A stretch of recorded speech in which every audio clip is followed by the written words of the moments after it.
Plusieurs blocages. Et la personne dont on demande de bloquer, ce n'est pas seulement une seule personne.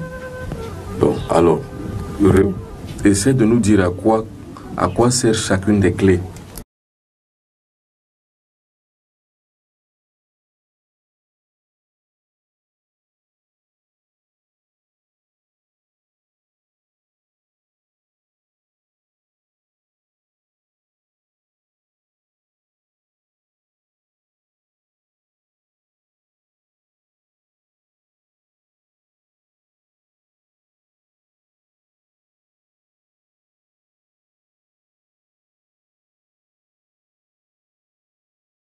Essaie de nous dire à quoi sert chacune des clés. Les clés de blocage. Ça sert, il y a les cadenas. Oui. On peut te bloquer avec. Oui. Comment on fait pour te bloquer? On te bloque. Oui. Oui. Là, on va donner un peu la parole au père, parce que le père a été victime de ça. Oui, parce qu'il m'explique que il y a sur mon blocage. Oui. Comme là où nous sommes, on fait la vannerie, il y a des secteurs, des gens qui sont dans les sectes. Donc, ils se sont donc entendus. Oui. Pour que, il y a les blocages que quand on veut prendre quelqu'un dans le secte, Oui. on bloque ses activités de manière qu'on le récupère. Donc, dans le secte. pour qu'il entre dans le secte. Bon, il y a encore quel autre blocage? Il y a encore quel autre blocage? On peut se bloquer, on peut aussi t'attacher. On peut t'attacher.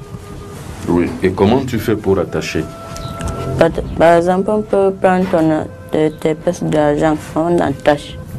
On prend les pièces d'argent, on t'attache. Oui. Bon, là maintenant, tout à l'heure, tu nous as montré qu'on a attaché ton père ici, Oui. dans le pied ici. Oui. C'est là où on a attaché ton père, donc tous les biens de ton père, c'est là où on les a attachés. Oui. Bon, alors maintenant, tu dis qu'il y a des cadenas magiques spéciaux. Oui. Bon, Là-bas. alors ces cadenas sont... Il y avait un cadenas dans ton ventre. Oui, ils ont récupéré. Bon, le cadenas là dans ton ventre, qui avait mis? C'est eux. Et ça servait à quoi le cadenas dans ton ventre? Pour marcher avec.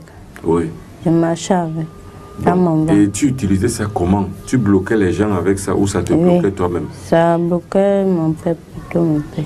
Bon, et maintenant donc, pour pouvoir bloquer ton père, Oui. on a mis le cadenas dans ton ventre. Oui. Bon, et on a aussi attaché ses affaires sur Mon pied. ton pied. Bon, maintenant alors, est-ce qu'il arrive, il y a aussi d'autres méthodes de blocage à part les cadenas? Les cadenas, on t'attache aussi. Bon, et maintenant, quand vous bloquez avec le cadenas, vous fermez avec la clé. Oui. Et toi, tu gardes la clé. Oui. J'ai Bon. pris la clé. Voilà. Et maintenant, il y a souvent certaines personnes en marchant dans la route, sentent les toiles d'araignée qui les attrapent. Comment vous faites pour que les toiles d'araignée attrapent quelqu'un et prennent et le bloquent? Quand on met les toiles de l'araignée en route, ce n'est pas bon. Oui. C'est pour sortir aussi tes chances. Ah, d'accord. Quand on peut te tendre un piège en route, quand tu traverses ça, ça te prend. Ah, donc en même temps, les toiles d'araignée que les gens sentent souvent sur leur visage, sur leur corps, quand ils passent en route, c'est soit pour prendre leur chance, soit aussi pour les bloquer. Oui, et alors, pour les faire tomber dans les pièges. Et pour les faire tomber dans les pièges. En fait, c'est un piège que vous faites là. Oui. C'est-à-dire comme l'araignée piège par exemple les insectes avec la toile. C'est comme ça que vous les sorciers, vous piégez aussi les gens en mettant les toiles en route pour que ces gens-là soient arrêtés au même titre que les insectes sont arrêtés dans une toile d'araignée. Quand tu pars là-bas, ça c'est la bandana. Oui, parle fort. Quand tu attaches pour aller tuer les gens. Oui. Tu attaches ça où? Sur ta face. Comment tu fais? Montre. Tu attaches. On te demande d'attacher ça sur la face.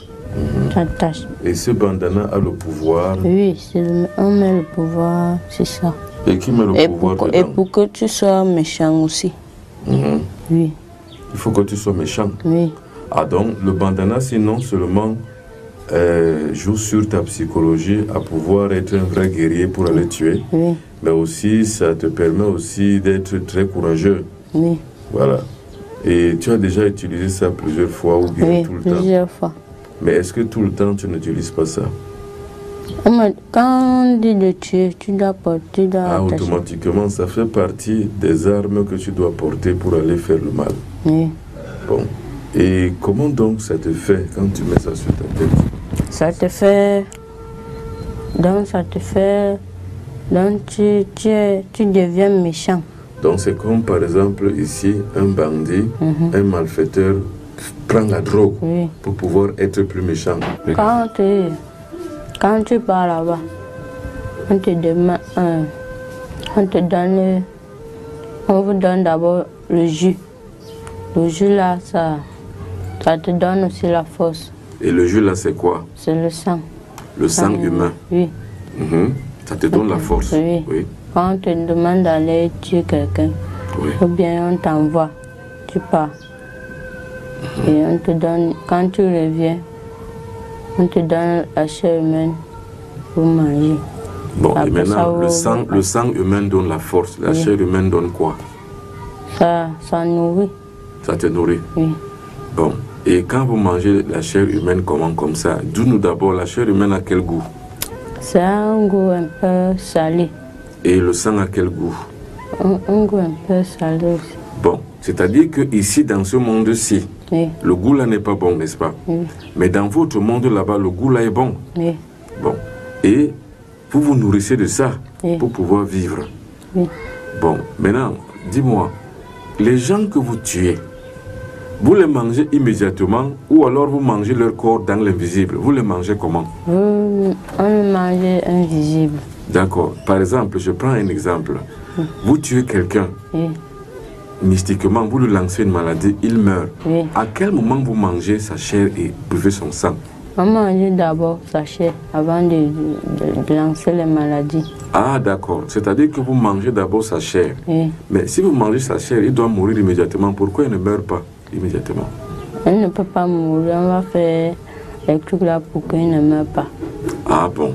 Donc quand vous mangez maintenant son corps, sa chair, vous faites une magie pour qu'il ne meure pas immédiatement. Vous pouvez manger quelqu'un comme ça pendant combien de jours? On peut même pousser même à 2 ans pour qu'il ne meure. Ah, donc quand vous mangez quelqu'un, vous mangez, vous le rongez à petit feu. Et vous prolongez sa vie, qu'il ne meure pas rapidement jusqu'à ce que vous l'ayez suffisamment mangé. Mais comment la personne sent son corps quand vous le mangez comme ça pendant 2 ans? Il ne peut pas sentir. Il ne sent rien? Il ne sent pas la maladie, il ne sent pas la fatigue, il ne sent rien? Non. Mais vous vous mettez à le manger? Et quand vous le mangez donc comme ça pendant 2 ans, vous pouvez décider que c'est fini, il meurt? Et quand vous le mangez, est-ce qu'au fur et à mesure, sa chair finit? Oui, ça finit. Et quand la chair est finie complètement?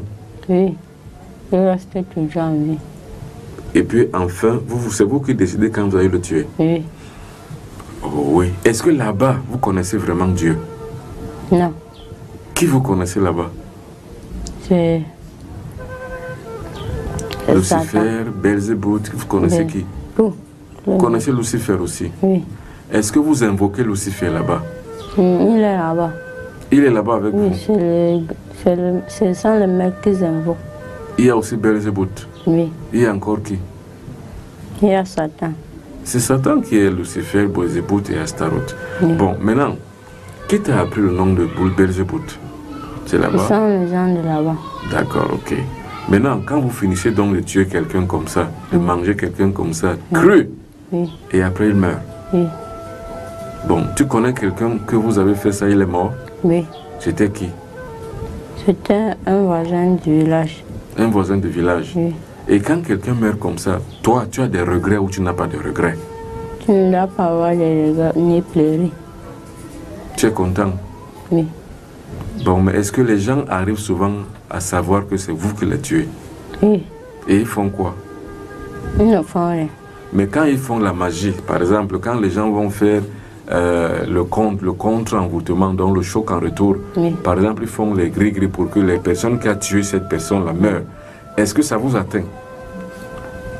On peut, quand on fait comme ça, si on a des sentiments qu'il y a des gens qui peuvent faire comme ça, on attache, on fait des sacrifices pour que ça n'arrive pas. Ok, donc vous vous protégez pour que même s'ils font les gris-gris que les gens qui ont tué la personne en meurent. Oui. Ça ne vous arrive pas, ça ne vous atteint pas, parce que vous attachez avant. Oui. Est-ce que tu as autre chose sur le cannibalisme, sur le fait de tuer les gens et manger à dire? C'est tout ce que tu avais à dire ou tu as autre chose que tu as oublié? On empoisonne aussi.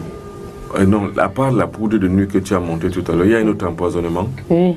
Bon, est-ce que vous causez les accidents aussi? Oui, on cause. Bon, comment vous causez les accidents là-bas chez vous? Peut-être qu'on peut manger quelqu'un là-bas.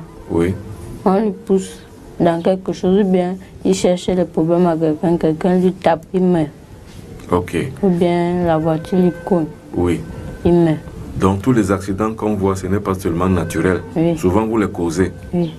Bon, vous causez comme ça. Est-ce que vous pouvez aussi causer par exemple la bagarre entre deux personnes puis quelqu'un meurt entre eux? Oui.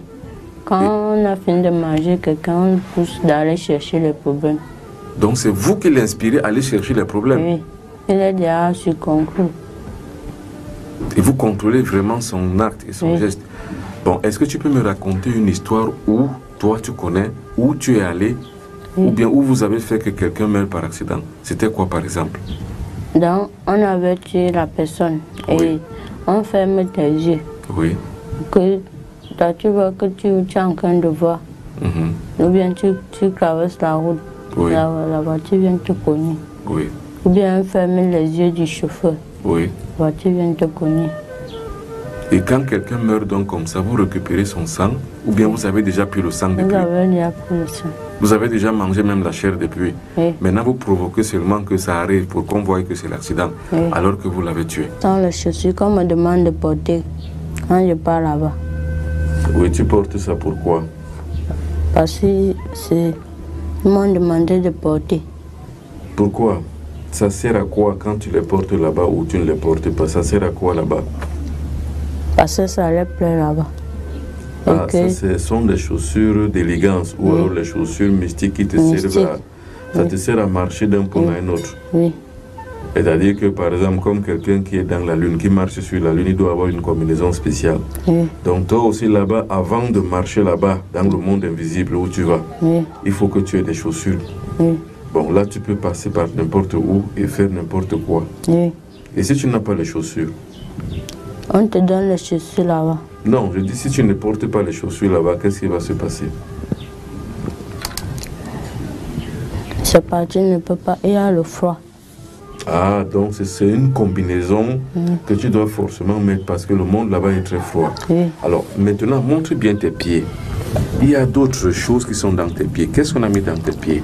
C'est ici qu'on a attaché les marchandises de mon père ici. C'est-à-dire là pour blocage. Oui. Bon, il y a quoi d'autre encore sur tes pieds? Parce que c'est les mêmes pieds qui doivent mettre ces chaussures. Nous voulons trouver le lien entre tes pieds et les chaussures. Qu'est-ce qu'on a encore mis? Rien à part que le blocage. Non. Donc c'est là où on a attaché le succès, donc la réussite, les affaires de ton père, pour que ton père ne prospère pas. Voilà. Et l'autre pied, on a mis quoi? Rien. Rien. Il n'y a que là qu'on a pris le pied. Qui a attaché les affaires de ton père? C'est toi-même ou bien c'est eux? C'est eux. Moi. Comment tu arrives à le faire? On te fait apparaître dans les rôles d'une personne. Oui. Tu commences à... On te donne un pouvoir. Oui. Que tu commences à lui faire les couches de nuit. Oui. Puis tu retires sa chance. Tu peux le donner. Donc, quand tu fais les couches de nuit à une femme, toi personnellement, tu as à retirer les chances et tu vas donner ça aux gens qui t'envoient. Oui. Et toujours, comment ils font pour que tu apparaisses dans ces rêves? C'est eux seuls qui font. Oui, c'est eux. Mais toi, tu n'as pas ce secret-là. Non. Ce n'est pas ton niveau là-bas. Oui. Bon, et maintenant, est-ce qu'il y a des signes que tu fais? Non, c'est eux qui font. Ils font souvent comment? Ils font... Ce que tu as souvent vu. Oui, ils font les incantations. Tu as parlé dans ces rêves. Et dans les incantations qu'ils font, c'est quelle langue? Tu ne comprends pas. Ce n'est pas une langue d'ici là. C'est leur langue de là-bas? Oui. Bon, c'est la langue des génies, ainsi de suite. Oui. Voilà. Et maintenant, est-ce qu'il peut aussi arriver que vous fassiez ça aussi aux hommes? des couches de nuit aux hommes? On envoie les femmes. Ah, là, dans ce côté-là, ce cas-là, c'est les femmes qu'on envoie. Oui. Mais tu n'as jamais vu un cas où c'est un homme qu'on envoie pour un homme et une femme qu'on envoie pour une femme? Oui. D'accord. Et quand vous faites ça comme ça, quel est le signe qui montre que le matin, quand quelqu'un se réveille, quel est le signe qui montre qu'il a eu des couches de nuit? Le matin, il va trouver que son habit est mouillé. Voilà. Et quoi encore? Et qu'il est fatigué. Voilà. Et maintenant, une autre question. Est-ce qu'il arrive que, par exemple, toi ou quelqu'un d'autre ait une femme? Oui. C'est-à-dire que est une femme qui est dans le jour comme ça, et lui, comme il est mari de nuit, oui. Est-ce qu'il devient le mari de nuit de la femme là? C'est-à-dire que, par exemple, toi, tu peux habiter une femme que toutes les nuits, tu la prends comme ta femme, tu lui fais des couches de nuit. Oui. Voilà. Et là, alors, en ce moment-là, lui, elle, la femme, ne sent plus rien avec son mari. Oui. C'est seulement avec toi qui viens la coucher la nuit qu'elle sent le plaisir. Oui. Voilà. Et ça, qui fait ça? C'est toi-même ou c'est toujours eux qui t'envoient là-bas? C'est eux qui m'envoient. Voilà. Et quand tu as une telle femme comme ça, qu'est-ce que tu gagnes? C'est toujours les chances que tu lui retires? Oui. Quand on te demande les chances, tu leur donnes. Bon, il y a d'autres femmes qui ont plus de chances que d'autres? Oui. Donc, mais comment vous savez qu'une femme a plus de chances que telle autre? C'est eux qui connaissent, ils t'envoient seulement. Bon. Et les chances que vous retirez, vous faites quoi avec ça? Ça vous sert à quoi? On peut donner à le mec qui... Mais lui fait quoi avec ces chances-là? C'est lui qui l'utilise. Pour faire quoi? Il peut manger. On mange la chance des gens là-bas? Oui. Il peut encore faire quoi? Pour avoir aussi la puissance. Ah, donc la chance peut donner en même temps la puissance, oui. Et en même temps servir de nourriture. Oui. Toi, tu as déjà mangé la chance? Oui, on te donne aussi. C'est comment la chance? Quand tu manges la chance de quelqu'un, c'est comment? Ça te donne aussi... Ça te donne la puissance aussi. Bon, mais à quoi ressemble la chance? Quand vous retirez la chance dans le corps de quelqu'un, à quoi ça ressemble? Ça ressemble à... On peut consommer ça. Ça devient la nourriture. Ah. Donc, en fait, à l'origine, la chance est une entité invisible, oui. et informe. Oui. Maintenant, ça dépend seulement de la forme qu'on lui donne. Ça peut être un habit, ça peut être l'aliment, oui. Ça peut être la voiture. Oui. Donc maintenant, vous pouvez consommer ça si c'est par exemple de la nourriture. C'est le poison de nuit. Quand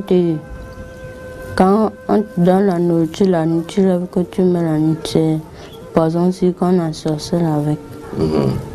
Donc tu rêves, quelqu'un rêve qu'il est en train de manger la nuit. Oui. Alors que forcément, on a mis le poison de nuit. Oui. Alors, qu'est-ce que ça va causer dans le corps de quelqu'un qui a mangé ça la nuit? Son ventre va commencer à faire mal le matin. Quand il se réveille? Oui. Oui.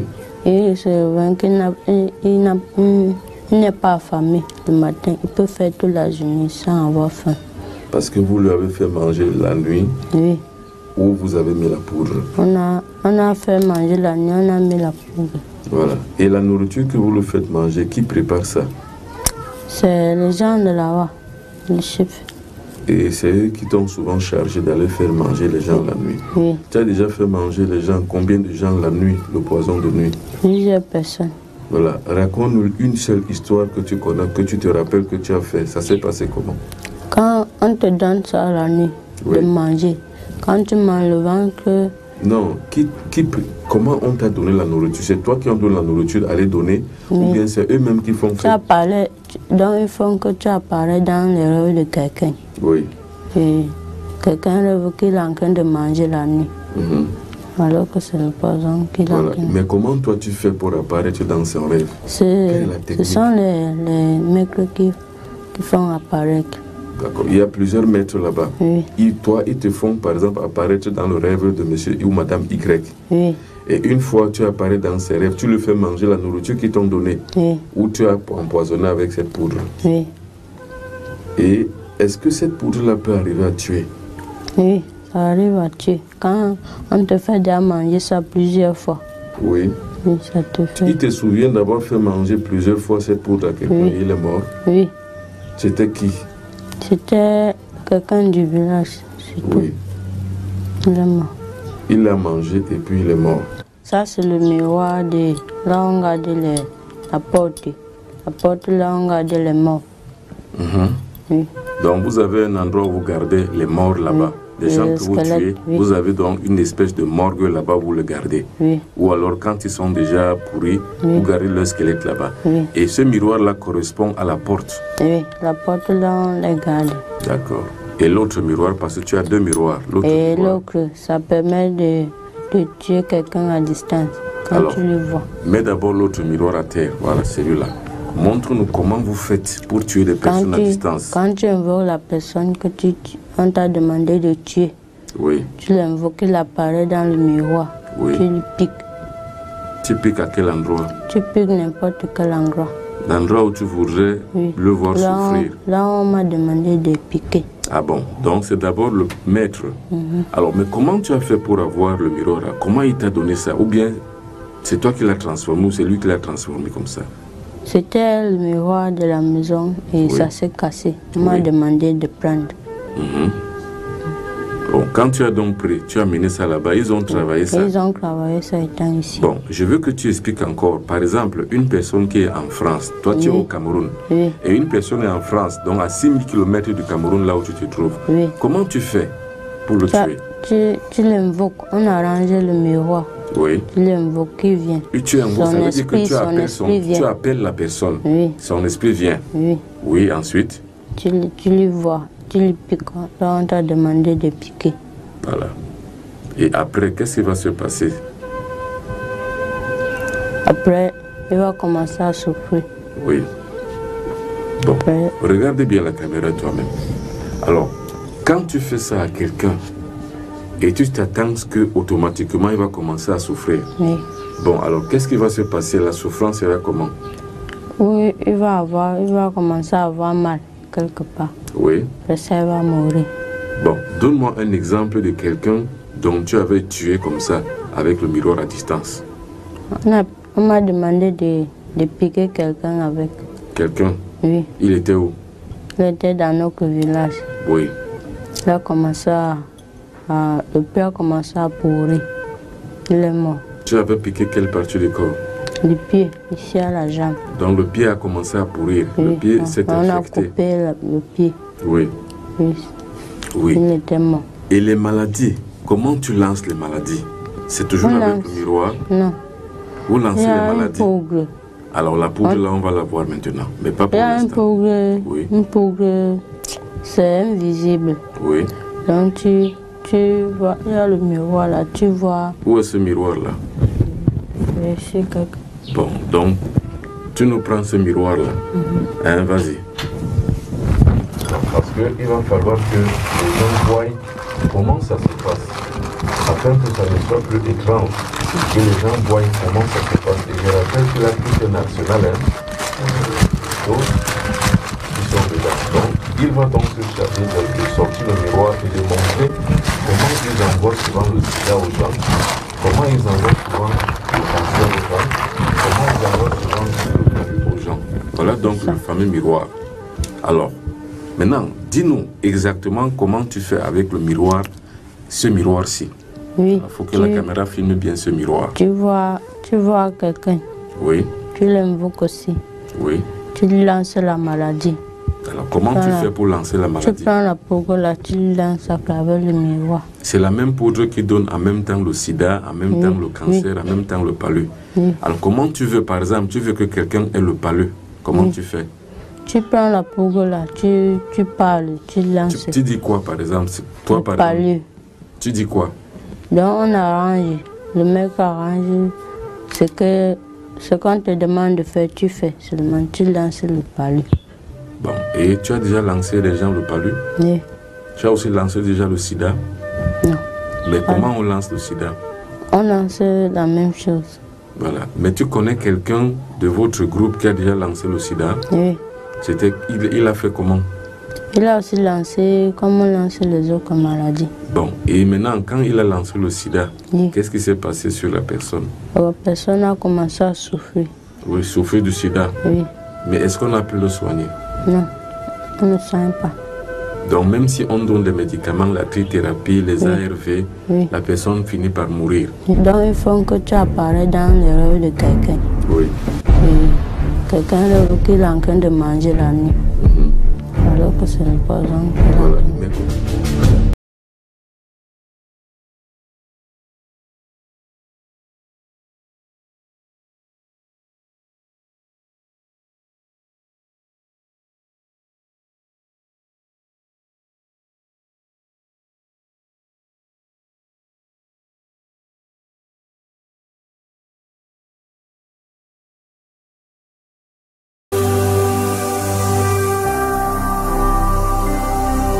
Jésus-Christ TV.